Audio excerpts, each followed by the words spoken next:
নমস্কার বন্ধুরা, কেমন আছেন সবাই? গল্প যেখানে সত্যি চ্যানেলের আরও একটি নতুন গল্পে আবারও আপনাদের সকলকে স্বাগত জানাই। সালটা 1954। অটোমোবাইল অ্যাসোসিয়েশন অফ বেঙ্গল এবং ক্যালকাটা মোটর স্পোর্টসের যৌথ উদ্যোগে কলকাতা থেকে জামশেদপুর একটা মোটর র্যালির আয়োজন করা হয়েছিল। তা শুরু হয়েছিল ময়দানে মনুমেন্টের নিচ থেকে, এবং শুরুটুকু দেখার জন্য শহরের এলিট সোসাইটির অনেকেই হাজির সেখানে। এলিটদের পাশাপাশি বেশ কিছু সাধারণ মধ্যবিত্ত বাঙালিও হাজির হয়েছিলেন সেখানে। তাদের এই কৌতূহলের কেন্দ্রবিন্দুতে কে ছিলেন জানেন? ছিলেন এক রমণী। সবাই ভাবছেন এক বাঙালি রমণীর পক্ষে এই র্যালিতে জেতা কি সম্ভব? তিনি হয়তো কোলাঘাট পর্যন্ত যাবেন, তারপর বিফল হয়ে ফিরে আসবেন। কিন্তু বাস্তবে দেখা গেল সেই রমণী এই র্যালিতে চ্যাম্পিয়ন হলেন। পরের দিন সংবাদপত্রগুলোতে ওই বিজয়ী রমণীর ছবি দিয়ে বিস্তারিত খবরও প্রকাশিত হলো। আপনারা হয়তো ভাবছেন, ওই রমণীটি কে? হ্যাঁ, আজকের গল্প তাকেই নিয়ে। তিনি হলেন অভিনেত্রী মঞ্জু দে। ইতিপূর্বে তাঁর অভিনীত কয়েকটি ছবিও মুক্তি পেয়েছে। ফলে ওই সফল অভিনেত্রী সেদিনের যে আকর্ষণের কেন্দ্রবিন্দুতে ছিলেন তা বলাই বাহুল্য। মঞ্জু দের জন্ম 1926 সালের 7ই মে বহরমপুরে তার মামার বাড়িতে। বাবা অমরেন্দ্রনাথ মিত্র, মা কমলা মিত্র। তাদের বড় আদরের সন্তান ছিলেন তিনি। বহরমপুর পাটনা মিলিয়ে তার স্কুল জীবন। লেখাপড়ায় বরাবরই ব্রিলিয়ান্ট, সঙ্গে খেলাধুলাতেও। কলকাতার আশুতোষ কলেজ থেকে বিএ পাশ করেন এবং কলেজে পড়াকালীন আচমকা সিনেমায় অভিনয়ের প্রস্তাব আসে মঞ্জুদের কাছে। সেটা 1945 সাল।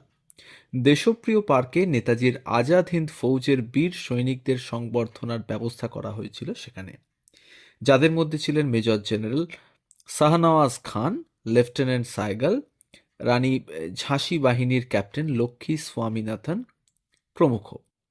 সভায় বিভিন্ন কলেজের ছাত্রছাত্রীরা ভলেন্টিয়ার কোর গঠন করে এবং সামরিক সজ্জায় সজ্জিত হয়ে সামরিক কায়দায় গার্ড অফ অনার দেবে আজাদ হিন্দ ফৌজের বীর সৈনিকদের।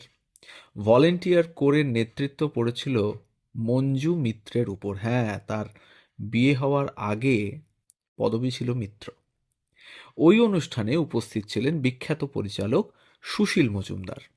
তিনি তার নির্মীয়মান হিন্দি ছবি সিপাহী কা সপনাতে অভিনয়ের সুযোগ দেন মঞ্জু মিত্রকে ছোট্ট একটি চরিত্রে।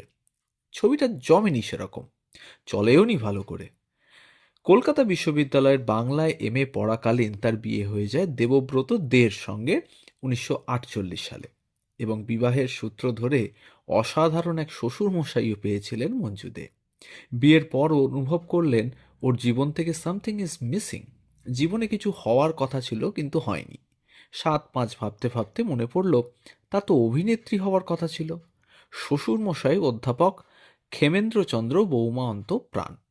তাকে গিয়ে জানালেন তিনি অভিনয় করতে চান। শ্বশুরমশাইও অনুমতি দিতে দ্বিধাবোধ করলেন না একটিবারেও।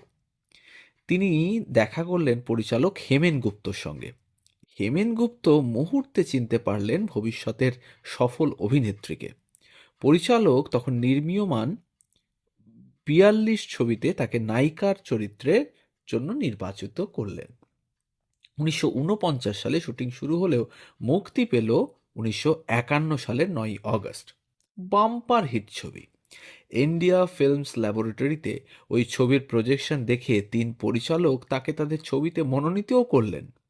ছবি 3টি হল দেবকী কুমার বসু পরিচালিত রত্নদ্বীপ, অজয় কর পরিচালিত জিঘাংসা এবং প্রদীপ কুমারের দাদা কালিদাস বটব্যাল পরিচালিত পলাতকা। এছাড়াও নরেশ মিত্র তাকে নিলেন নিয়তি ছবিতে। সবকটি ছবি মুক্তি পেয়েছিল 1951 সালে। এরপর তাকে আর পিছু ফিরে তাকাতে হয়নি। অসংখ্য ছবিতে কাজ করেননি ঠিকই, তবে বাংলার বহু বিখ্যাত পরিচালকের ছবিতে তিনি কাজ করেছেন। কোনো কোনো পরিচালকের একাধিক ছবিতে তিনি কাজ করেছেন। তপন সিংহের কথাই ধরা যাক। তপন সিংহ পরিচালিত অঙ্কুশ, উপহার, কাবুলিওয়ালা, লৌহ কপাট ছবিতেই তিনি প্রধান ভূমিকায় অভিনয় করেছেন। অজয়কর শুধু জিঘাংসা ছবিতেই নয়, বরদিদি, পরেশ, গৃহপ্রবেশ, প্রভাতের রং ছবিগুলিতে তিনি মঞ্জুদেকেই নিয়েছিলেন। এছাড়া তিনি কাজ করেছেন মৃণাল সেনের নীল আকাশের নিচে, সুশীল মজুমদারের মর্মবাণী, নরেশ মিত্রের বউ ঠাকুরানীর হাট, সলিল সেনের নাগিনী কন্যার কাহিনী, চিত্ত বসুর মন্ত্রশক্তি, হরিদাস ভট্টাচার্যের নববিধান, নীরেন লাহিড়ীর শুভদা কল্যাণী, সুধীর মুখোপাধ্যায়ের সিঁদুর, মানু সেনের পুনর্মিলন, কালীপ্রসাদ ঘোষের কার পাপে, গুরু বাগচির তীরভূমি, অর্ধেন্দু চট্টোপাধ্যায়ের শিব শক্তি, মঙ্গল চক্রবর্তীর আলেয়ার আলো, যাত্রিকের কাচের স্বর্গ, অরবিন্দ মুখোপাধ্যায়ের অজান্তে অর্পিতা, তরুণ মজুমদারের পথফোলা প্রমুখ পরিচালকের বিখ্যাত সব ছবিতে তিনি কাজ করেছেন। বিকাশ রায়কে যেমন পেয়েছেন সহ অভিনেতা হিসেবে একেবারে গোড়ার থেকেই, যেমন বিকাশ রায় পরিচালিত অর্ধাঙ্গিনী, সূর্যমুখী, কেরি সাহেবের মুন্সি প্রভৃতি ছবিতে তিনি মুখ্য ভূমিকাগুলোতে যোগদান করেছিলেন। শিল্পী জীবনে শুধু বিকাশ রায় তার বিপরীতে রয়েছেন এমনটি নয়, তিনি বিপরীতে পেয়েছেন প্রদীপ কুমার, কালী বন্দ্যোপাধ্যায়, অসিত বরণ প্রমুখ শিল্পীকে। উত্তম কুমারকে বিপরীতে পেয়েছেন বউ ঠাকুরানীর হাট, পুনর্মিলন, উপহার প্রভৃতি ছবিতে। এবার চম্বলের ডাকাত, মানে এখানকার ডাকাত সর্দার হলেন সুলতান সিং। সেই সুলতানের নজরে পড়লেন মোরেনার বিখ্যাত বাইজি। তাকে তুলে নিয়ে এলেন সুলতান তার গভীর আস্তানায় রানী করে রাখবেন বলে। পুতলি বাইয়ের নতুন জীবন শুরু হলো। এদের সঙ্গে থাকতে থাকতে পুতলি দেখলেন খুন, রক্ত, মারপিট। এর মধ্যেই জন্মালো সন্তান তান্ন, এবং সন্তানকে তার দিদার কাছে রেখে এসে মন বসে না পুতলির। পুলিশ চারদিকে যে জাল ফেলেছিল তাতে ধরা পড়ল পুতলি। পুতলির অভিশপ্ত জীবন কথা লেখা থাকবে পুলিশের রেকর্ডে, হিংস্র নৃশংসতার কাহিনী বলে। কিন্তু সত্যি কি তাই? এমন রোমহর্ষ কাহিনী লিখেছিলেন তরুণ কুমার ভাদুড়ী, এবং উপন্যাসটির নাম অভিশপ্ত চম্বল। এই দুরূহ কাহিনীর চিত্ররূপ দেওয়ার কথা 60-এর দশকের মাঝামাঝি সময়ে যে কোনো পরিচালক অন্তত 10 বার ভাববেন। কিন্তু সাহস করে সেই কাজে এগিয়ে এলেন কে জানেন? মঞ্জু দে। তিনি অভিশপ্ত চম্বল ছবির, মানে 1967 সালের প্রযোজক হিসেবে কাজ করেন। শুধু প্রযোজকই নয়, পরিচালক, চিত্রনাট্যকার এবং পুতলিবাই চরিত্রের শিল্পীও তিনিই। বিপরীতে সুলতানের চরিত্রে প্রদীপ কুমার বিরাট ইউনিট নিয়ে চম্বলের লোকেশনে গিয়ে দীর্ঘদিন ধরে শুটিং করে এসেছিলেন। সে কাজটা অবশ্য সহজে হয়নি। মধ্যপ্রদেশ পুলিশ প্রধানকে চিঠি লিখে অনুমতি চেয়েছিলেন তিনি। উত্তর এলো, পুরুষ পরিচালককে শুটিং করার পারমিশন দেওয়া হয়, নয়তো মহিলাকে দেওয়া হবে কেন? উত্তরে মঞ্জু দে জানিয়েছিলেন তিনি তার স্পোর্টস কেরিয়ার আর ফিল্ম কেরিয়ারের সম্পূর্ণ বায়োডাটা যেখানে পাঠিয়েছেন সেখানে অসুবিধাটা কোথায়। পুলিশ প্রধান জবাবে সামনাসামনি দেখা করার কথা বললেন মঞ্জু দেকে, এবং পুলিশ প্রধান তার সঙ্গে আলাপ করে এত সন্তুষ্ট হয়েছিলেন যে শুটিংয়ের পারমিশনও দিয়ে দিয়েছিলেন তিনি। সেই সঙ্গে পুলিশ থেকে শুরু করে মিলিটারি পর্যন্ত দিয়েও সাহায্য করেছিলেন মঞ্জু দেকে। ছবির টাইটেল কার্ডে কৃতজ্ঞতা স্বীকারে সে কথা উল্লেখও করেছেন মঞ্জু দে। অভিশপ্ত চম্বল অবশ্য তার প্রথম পরিচালিত ছবি নয়। ইতিপূর্বে 1964 সালে তাঁর নির্দেশনায় জগতে আত্মপ্রকাশ। ছবির নাম স্বর্গ হতে বিদায়। প্রচুর শিল্পীর ভিড় সেখানে। প্রতিপক্ষ দুজন, অর্থাৎ দিলীপ মুখোপাধ্যায় এবং বিকাশ রায় দেখালেন অভিনয় কাকে বলে। সঙ্গে ছিলেন মাধবী মুখোপাধ্যায়, অনুভা গুপ্ত, পাহাড়ি সান্যাল, সুমিতা সান্যাল এবং প্রমুখ শিল্পীরা। হেমন্ত মুখোপাধ্যায়ের সুরে সন্ধ্যা মুখোপাধ্যায়ের গাওয়া আমি চাই ছোট্ট একটি বাসা সে সময় জনপ্রিয়তার তুঙ্গে পৌঁছেছিল। দর্শক সমালোচক ধন্য এই ছবি। মঞ্জুদের শেষ পরিচালিত ছবি হচ্ছে সজারুর কাঁটা, 1974 সালে। শরদিন্দু বন্দ্যোপাধ্যায়ের ব্যোমকেশ পর্বের গল্প এটি। এখানেও তিনি অভিনয় করেননি। এই ছবি অবশ্য দর্শক আনুকূল্য পায়নি। শিল্পী নির্বাচন মানে আকর্ষণ করেনি দর্শকদের মনে হয়। পেশাদারি মঞ্চের ডাক উপেক্ষা করতে পারেননি মঞ্জু দে। 1963 সাল থেকে 1965 সাল পর্যন্ত স্টার থিয়েটারে তাপসী নাটকে আধুনিকা মায়ের চরিত্রে তিনি অভিনয় করলেন। প্রসঙ্গত উল্লেখ্য, এই নাটকের মাধ্যমে সৌমিত্র চট্টোপাধ্যায় প্রথম পেশাদারী রঙ্গমঞ্চে যোগ দিয়েছিলেন। বিশ্বরূপা থিয়েটারে দীর্ঘদিন ধরে চলা শঙ্করের চৌরঙ্গী নাটকে তিনি মিসেস পাকরাশি চরিত্রে দুরন্ত অভিনয় করলেন।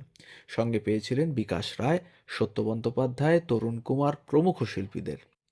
মিনার্ভা থিয়েটারে ব্যভিচার নাটকেও গুরুত্বপূর্ণ চরিত্রে অভিনয় করেছিলেন তিনি। যাত্রাপালার ডাকেও সাড়া দিয়েছিলেন। 1975 থেকে 76 সালে নিউ বীণাপানি অপেরার পসারিণীতে প্রথম যাত্রাভিনয়। জনতা অপেরার ফুলন দেবী পালায় তিনি দর্শকদের মাতালেন। ক্যালকাটা অপেরার অভিশপ্ত চম্বল পালাটির তিনি পরিচালনা করলেন এবং পুতলিবাইয়ের চরিত্রে অভিনয় করলেন। বর্ণপরিচয় যাত্রা সংস্থার ডাকে তিনি করেছিলেন বিশ্ববরেণ্য ইন্দিরা যাত্রাপালাটি। সর্বত্র ছড়িয়ে পড়ল তার অভিনয়ের প্রশংসা। দিল্লিতে সে খবর পৌঁছল। কেন্দ্রীয় মন্ত্রী শীলা কল নিজে উদ্যোগী হয়ে সেই যাত্রাপালা পরিবেশনের ব্যবস্থা করেছিলেন বিশিষ্ট মানুষজনদের সামনে। আকাশবাণী কলকাতার বেশ কয়েকটি নাটকেও তিনি প্রধান চরিত্রে অভিনয় করেছিলেন। 1959 সালে কমনওয়েলথ মোটরিং কনফারেন্সে ভারতের হয়ে প্রতিনিধিত্ব করেন তিনি। তিনি বাঙালি মেয়ে হিসাবে এই সম্মান সম্ভবত প্রথম অর্জন করেছিলেন এবং ওই সময় সাক্ষাৎ করেছিলেন রানী এলিজাবেথের সঙ্গে।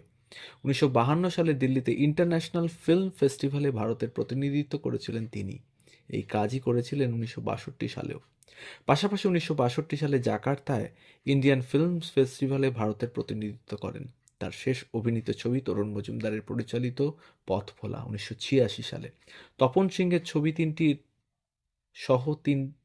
তিনি সহ-প্রযোজকও ছিলেন, অঙ্কুশ, উপহার এবং টনসিল। এবং শেষের ছবিটিতে তিনি অবশ্য অভিনয় করেননি। এত কর্মব্যস্ত মানুষটি শেষের দিকে নিজেকে গুটিয়ে নিয়েছিলেন। খানিকটা নিঃসঙ্গ হয়ে পড়েছিলেন ঘটনাচক্রে। তিনি পরিচিত হয়েছিলেন ভবানীপুরের ইন্দ্র রায় রোডে শুভাশ্রমের প্রধান স্বামী শুভানন্দের সঙ্গে। 1982 সালের মার্চ মাসে শুভানন্দের কাছ থেকে দীক্ষা নিলেন তিনি। সেই সঙ্গে গুরুদেব তাঁর জীবনের সব। ধর্মচর্চায় মনোনিবেশ করেছিলেন। নিঃসন্তান মঞ্জু দে আমাদের ছেড়ে চলে যান 1989 সালের 30শে সেপ্টেম্বর। এই ছিল আজকের গল্প, মঞ্জুদের গল্প। আমাদের গল্প যদি ভালো লাগে তাহলে আমাদের চ্যানেলটিকে সাবস্ক্রাইব করে পাশে থাকবেন আর বেল আইকনটিকে প্রেস করে নেবেন যাতে পরবর্তী গল্প খুব তাড়াতাড়ি আপনার কাছে পৌঁছে যায় তার জন্য। ধন্যবাদ।